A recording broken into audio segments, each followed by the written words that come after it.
سب سے پہلے میں آپ سے گفتگو کا آغاز کروں گا علی ظفر صاحب کہ آج بھی پاکستان تحریک انصاف کو کچھ سزاؤں کا اعلان کیا گیا ہے. لگ رہا ہے کہ آنے والے دنوں میں یہ مزید سلسلہ جاری رہے گا. آج تحریک انصاف کی قیادت نے اس پر اپنے خیالات کا اظہار بھی کیا ہے. تو یہ تحریک انصاف کے لیے مشکلات دن بدن بڑھتی کیوں جا رہی ہیں؟ جی دیکھیں، یہ تو آج کا وقت نہیں ہے. بہت عرصے سے جو مشکلات ہیں وہ بڑھائی جا رہی ہیں، اور یہ جو نیا بارش ہے سزاؤں کی، یہ بھی ایک ایکسپیکٹڈ تھی. کیس جو ہے، جہاں تک میں آپ کو بتاؤں حامد میر صاحب، اگر آپ میرٹس پہ دیکھیں، یعنی حقائق کے مطابق دیکھیں، تو یہ کیس میں کوئی جان نہیں. جو سارے کیسز ہیں ان میں 3 گواہ ہیں. 3 گواہ آپس میں جو ان کی گواہی ہے وہ ملتی نہیں ہے.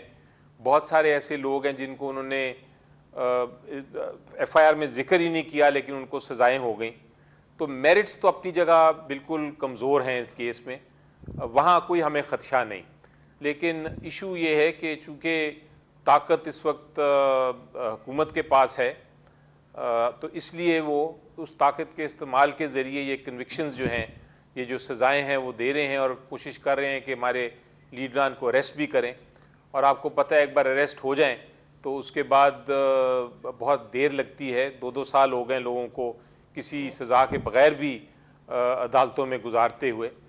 تو اس لیے یہ ایک ان کے پاس ہتھیار ہے کہ وہ عدالتوں اور قانون کی غلط استعمال کو ایک ہتھیار کی طرح وہ استعمال کر رہے ہیں، اور اس وجہ سے سزائیں ہیں. بہرحال مشکل وقت ہے، کوئی اس میں شک نہیں. لیکن ایک شاعر نے بڑی اچھی بات کی تھی.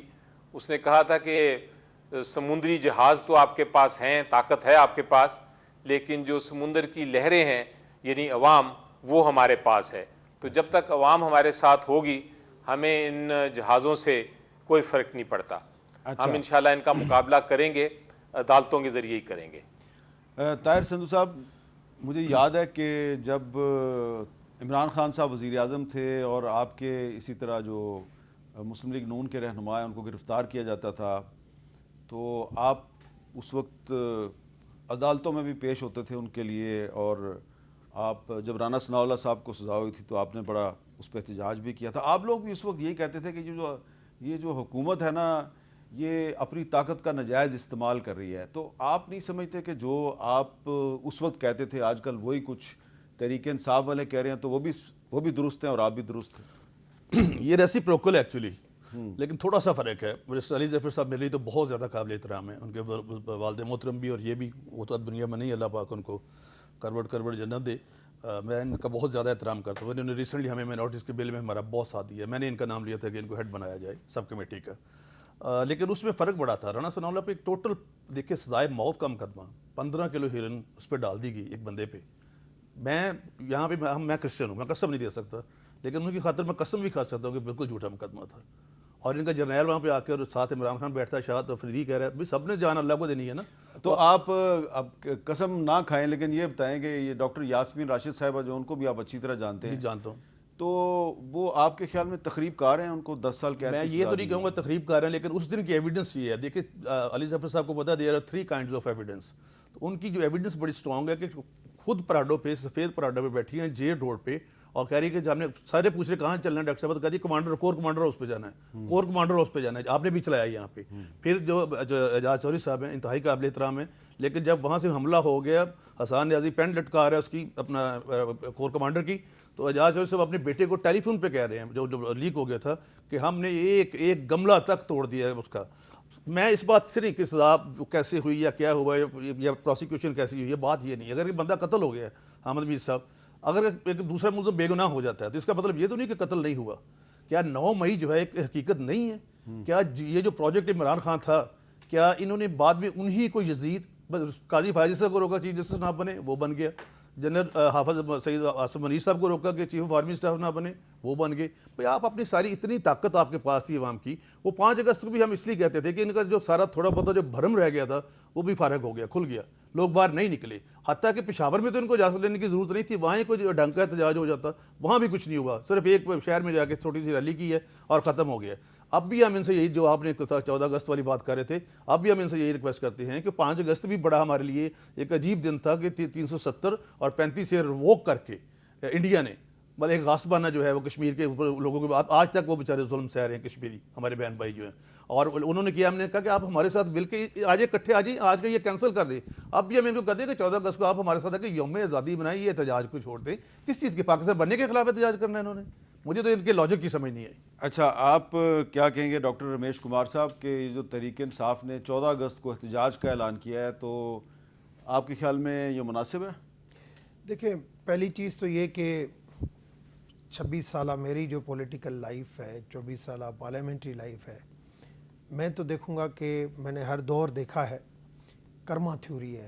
کرما تھیوری, ٹھیک ہے, کرما تھیوری ہے, جو کرتے ہو وہ بھرتے ہو.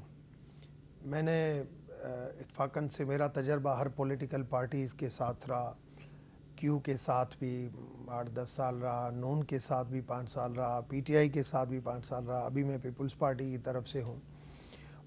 میں ہمیشہ ہر پولیٹیکل لیڈر کے ساتھ جب بھی رہا تب بھی میں نے ہمیشہ انصاف کی, سچ کی بات کی کہ کم سے کم جو ہمارا قرآن شریف کہتا ہے, ہماری بھگوت گیتا کہتی ہے, چانکیہ نیتی آپ پڑھیں, ارشاستر آپ پڑھیں, شہاب نامہ آپ پڑھیں, تو یہ سارے جو کتاب ہیں وہ ہمیں سکھاتے ہیں کہ جو آپ جو کرو گے وہ بھرو گے.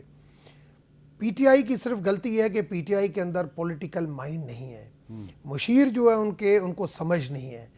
جب حکومت میں تھے تب بھی ڈیسیشن ایسے کرتے تھے, ماضی میں بھی ہوا, نون لیگ نے بھی یہی کرائسس کیا عمران خان کو کریش کرنے کے لیے, عمران خان نے نون لیگ کو کیا.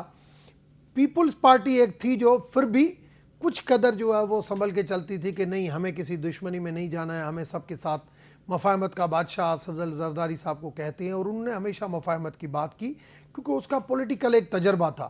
اس نے یہ دیکھا ہوا تھا کہ بھئی نہیں, ہمیں اس طریقے سے. ان کے جو مشیر ہیں وہ جب حکومت میں تھے تب بھی غلط ڈیسیشن لیتے تھے, چاہے رانا ثناءاللہ کا کیس ہو, چاہے شاید اب وہ اپنا شہریار آفریدی آ کے قرآن شریف اٹھا کے قسم اٹھائے کہ بھئی قرآن شریف عمل کے لیے ہے یا قسم کے لیے ہے. یہ جو تجربے آج بھی آپ کو 5 اگست سلیکٹ کرنا, 14 اگست سلیکٹ کرنا, تھوڑی بہت جو ہمدردی اگر عوام کی بھی تھی ان کے ساتھ, وہ بھی دن بدن ڈاؤن ہوتی جا رہی ہے. کیوں؟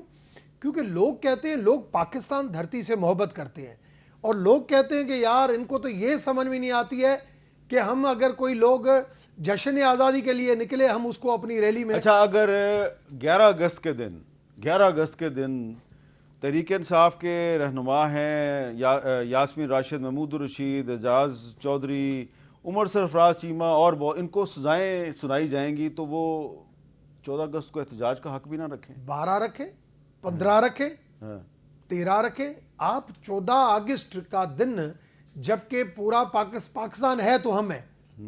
اگر اس طریقے سے میں بات کروں تو پھر میں کہوں کہ یار میری تو ایویکیو ٹرسٹ پراپرٹی نے ہماری ہندو پراپرٹی کو قبضہ کیا ہوا ہے, میں بھی 14 اگست کو احتجاج. یار 14 اگست کہنا تھا وہ آپ کہہ گئے. نہیں, بات یہ کہ 14 اگست آزادی کا دن ہے, تو آزادی کا دن آپ وہ خوشیوں کا دن منائیں. ٹھیک ہے, آپ کا اگر احتجاج ہے تو آپ 13 کو منائیں, آپ 15 کو منائیں. ٹھیک ہے, مگر آپ یہ بات نہیں کریں. دن کی سلیکشن جو ہے, اور پھر بھی میں آج کے حکمرانوں کو بھی کہتا ہوں کہ کرما تھیوری کے اوپر جیسا کرو گے ویسا بھرو گے, جیسا کرو گے ویسا بھرو گے. تو اس وجہ سے کچھ بھی ہو, مدینہ ریاست سے کچھ سیکھیں, نیلسن منڈیلا سے کچھ ہم سیکھیں, کیونکہ ہمیں ملک کو آگے لے کے جانا ہے. آج جو یہ ابھی جو یہ ٹینشن ہوا, جنگ کے اندر ہم سرخرو ہوئے, مگر ہمیں آج بھی سوچنا چاہیے کہ ہم جس خطے کے اندر بیٹھے ہوئے اس خطے کے اندر آج بھی 4 طرف ہمارے ٹینشن ہے. تو اس پہ بعد میں بات کرتے ہیں.